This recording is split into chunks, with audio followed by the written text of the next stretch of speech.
Hi friends, എല്ലാവർക്കും എൻ്റെ പുതിയൊരു വ്ളോഗിലോട്ട് സ്വാഗതം. അപ്പോൾ എല്ലാവരും സുഖമായിട്ടിരിക്കുന്നു എന്ന് കരുതുന്നു. അൽഹംദുലില്ലാ. അപ്പോൾ ഇന്ന് ദാണ്ടെ രാവിലത്തെ ഫുഡൊക്കെ കഴിഞ്ഞു. രാവിലെ ഇച്ചിരി ഒറോട്ടിയും ചിക്കൻ കറിയൊക്കെ ആക്കിയിരുന്നു. അതൊന്നും എനിക്ക് വീഡിയോ പിടിക്കാൻ പറ്റിയില്ല കേട്ടോ. പിന്നെ ഇതിപ്പോൾ ഞാൻ ഉച്ചക്കലത്തെ കറിയും ആക്കി. മത്തി തേങ്ങായും മുളകും അരച്ച നല്ല അടിപൊളി കറിയും ഒക്കെ ആക്കി എല്ലാം സെറ്റാക്കി വെച്ചതിന് ശേഷമാണ് ഞാൻ വീഡിയോ എടുക്കുന്നത്. ഇനി എന്തോ വീഡിയോ പിടിക്കാനാണെന്ന് ഞാനിങ്ങനെ ആലോചിക്കുന്നത്. കറിയെല്ലാം വെച്ച് ഓക്കെ. അപ്പോൾ ദാണ്ടെ പിന്നെ ചോറ് ഞാൻ തിളപ്പിച്ച് റൈസ് കുക്കർ വെച്ചിരുന്നു. അപ്പം പിന്നെ ഇപ്പം തന്നെ 1 മണി, ഈ ടൈം ഇപ്പോൾ 1 മണിയൊക്കെ ആയി. അപ്പോൾ അതുകൊണ്ട് ഞാൻ കരുതി എന്നാച്ച് ചോറ് ഫ്രിഡ്ജിൽ ഇരിപ്പുണ്ട്, അപ്പോൾ അത് തിളപ്പിച്ചൂറ്റാം.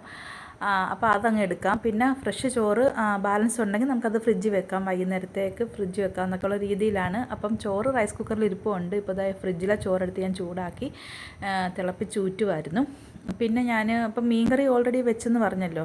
പിന്നെ ഇച്ചിരി പച്ചക്ക ഞാൻ ഉരിച്ചവിടെ വെള്ളത്തിലിട്ട് വെച്ചിരുന്നു. അപ്പോൾ അതിൻ്റെ കറ മാറാൻ വേണ്ടി ഇനി അതെടുത്തൊരു 3-4 ഉണ്ട്. അപ്പോൾ അതെടുത്തൊന്ന് അരിയണം.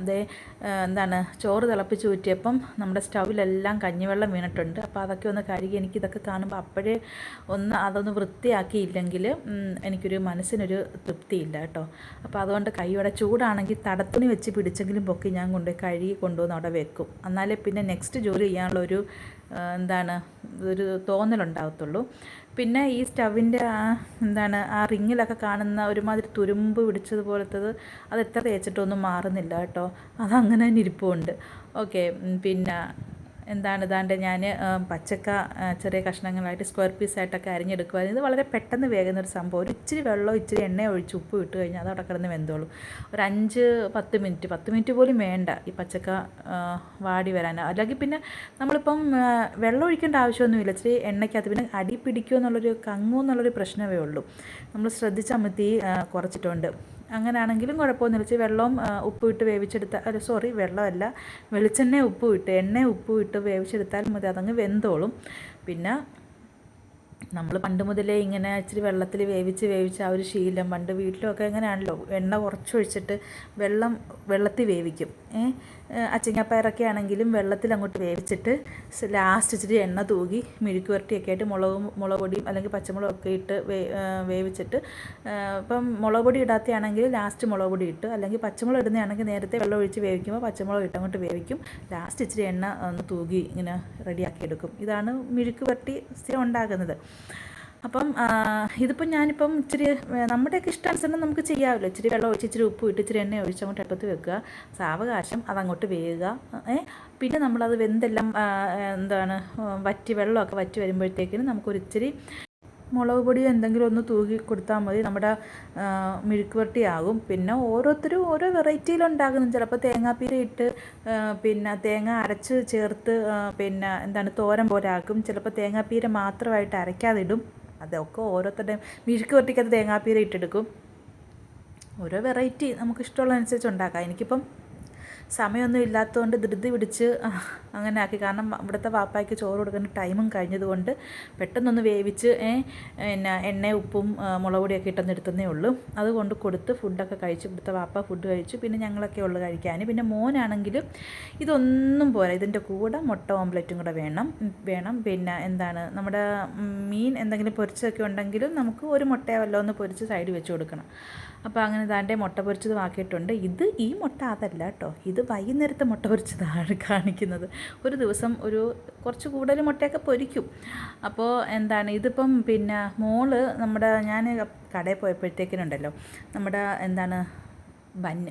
ബന്ന് ഒരു പാക്കറ്റ് ഞാനിങ്ങനെ വാങ്ങിച്ചുകൊണ്ട് വന്നിട്ട് പറഞ്ഞു, മോളെ അത്താഴം ഇത് ചോറ് കഴിക്കണ്ടെന്ന് പറഞ്ഞ് അതിന് ബന്ന് ചൂടാക്കി അത് നെയ്ക്കകത്ത് മുരിച്ചെടുത്തിട്ട് അതിനകത്തോട്ട് തക്കാളിയും മുട്ട ഓംലെറ്റും ഒക്കെ ഇട്ട് വെച്ച് റെഡിയാക്കുന്ന സാൻഡ്വിച്ച് ഇവിടെ ഉണ്ടാക്കും. നമ്മൾ സാൻഡ്വിച്ചിനകത്ത് നമ്മൾ ബർഗർ എന്ന് പറയും. ഓക്കെ. മുട്ട പൊരിച്ചല്ല, ബർഗറിനകത്ത് വെക്കുന്ന സാധാരണ രീതിയിൽ ചിക്കനും അല്ലെങ്കിൽ ബീഫ്, അതിൻ്റെ എന്തെങ്കിലും സംഭവം. പിന്നെ നമ്മൾ ഈ വെജിറ്റബിൾസും ഒക്കെ അല്ലേ വെക്കുന്നത്, ക്യാപ്സിക്കം അങ്ങനെ ഇങ്ങനെയൊക്കെയുള്ള സാധനങ്ങൾ, തക്കാളി, ലെറ്റ്യൂസ്, ഇതൊക്കെയാണല്ലോ വെക്കുന്നത്. പക്ഷേ എൻ്റെ അടുത്ത് മോള് ചോദിച്ചു, ഉമ്മച്ചി ക്യാപ്സിക്കം ഉണ്ടോയെന്ന്. ഞാൻ പറഞ്ഞില്ല മോളെ, ഉള്ളതൊക്കെ കൊണ്ട് അഡ്ജസ്റ്റ് ചെയ്യാൻ പറഞ്ഞു. അപ്പോൾ അവൾ തക്കാളി കൊണ്ടങ്ങ് അഡ്ജസ്റ്റ് ചെയ്തു. സവാള പോലും എടുത്ത് വാട്ടി നെയ്ക്കകത്ത് വാട്ടി വെച്ചില്ല. തക്കാളി ഒരെണ്ണം അങ്ങോട്ട് അരിഞ്ഞങ്ങോട്ട് അതിനകത്തിട്ട് നെയ്ക്കകത്തിട്ടൊന്ന് തിരിച്ച് മറിച്ചിട്ട് വഴറ്റിയെടുത്ത് റിങ് പോലാക്കി വഴറ്റിയെടുത്തിട്ട് അതിനകത്തോട്ട് വെച്ച് പിന്നെ എന്താണ് ടൊമാറ്റോ കച്ചപ്പും ഉണ്ടായിരുന്നു.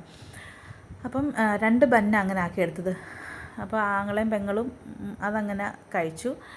പിന്നെന്താണ് ഇതിപ്പോൾ ദേണ്ട അത്തപ്പം ഇട്ടതുപോലെ നിരത്തി എല്ലാം വെച്ചേക്കുക കേട്ടോ.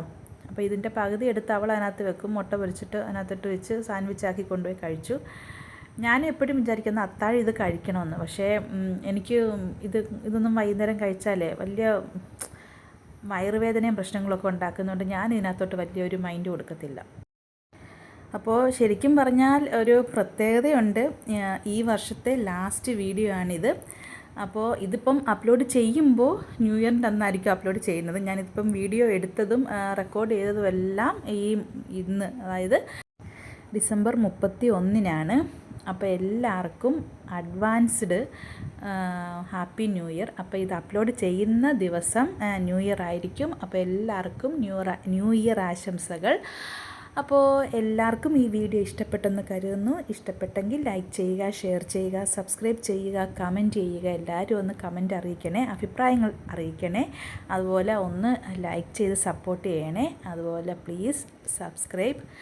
അപ്പോൾ ഇന്ന് ഇത്രയൊക്കെ ഉള്ളൂ. ദാണ്ടെ മോള് നമ്മുടെ ബർഗർ, അതായത് സാൻഡ്വിച്ച് റെഡിയാക്കുന്നു. എന്താണ് ബന്നും ടൊമാറ്റോ കെച്ചപ്പും പിന്നെന്താണ് തക്കാളിയും ഒക്കെ വെച്ച് അവൾക്ക് പറ്റുന്ന രീതിയിലുള്ള സാധനങ്ങൾ അവൾക്ക് കഴിക്കാനൊക്കെ. അവൾക്ക് ഇതിനകത്തൊക്കെയുള്ള ചില സാധനങ്ങളൊന്നും അവൾ കഴിക്കത്തില്ല. അപ്പോൾ അതുകൊണ്ട് അവൾക്ക് ഇഷ്ടമുള്ള സാധനങ്ങൾ മാത്രം. സവാള വലിയ താല്പര്യമൊന്നും ഇല്ല കേട്ടോ, അല്ലെങ്കിൽ അവൾ സവാള വെച്ചേന. മോള് ഇപ്പോൾ ഉറങ്ങി കേട്ടോ. അപ്പോൾ ഞാനിപ്പോൾ ഇതിന് വോയിസ് കൊടുക്കുന്ന സമയത്ത് മോള് നല്ല ഉറക്കമായിട്ടോ. അപ്പോൾ എൻ്റെ അടുത്ത് പറഞ്ഞേക്കെ ഒരു 12:30 ആകുമ്പോൾ എന്നെ വിളിച്ചേക്കണേ. ന്യൂ ഇയറിൻ്റെ എന്തൊക്കെയോ കാര്യങ്ങളൊക്കെ ഉണ്ട്, എന്തൊക്കെയാണ് വാട്സപ്പിൽ സെൻഡ് ചെയ്യണമെന്ന് അതും ഇതുമൊക്കെ ഉണ്ടെന്നൊക്കെ പറഞ്ഞ് ഉറങ്ങിയേക്കും. അപ്പോൾ എന്നെ 12:30 ആകുമ്പോൾ വിളിച്ചേക്കണമെന്നും പറഞ്ഞാണ് ഉറങ്ങിയേക്കുന്നത്. അപ്പോൾ മോനാണെങ്കിൽ അപ്പുറത്ത് ഉറക്കമൊന്നും ഇല്ലാതെ ഇരിപ്പുണ്ട് ന്യൂ ഇയർ ആശംസിക്കാൻ.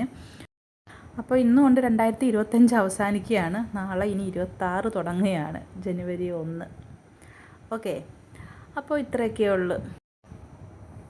ഇനി നമുക്ക് എന്താണ് 2026-ലെ പുതിയൊരു വീഡിയോ ആയിട്ട്, ഫസ്റ്റ് വീഡിയോ ആയിട്ട് നമുക്ക് ഇൻഷാ അല്ലാഹ് വീണ്ടും കാണാം. അതുവരെ ബൈ.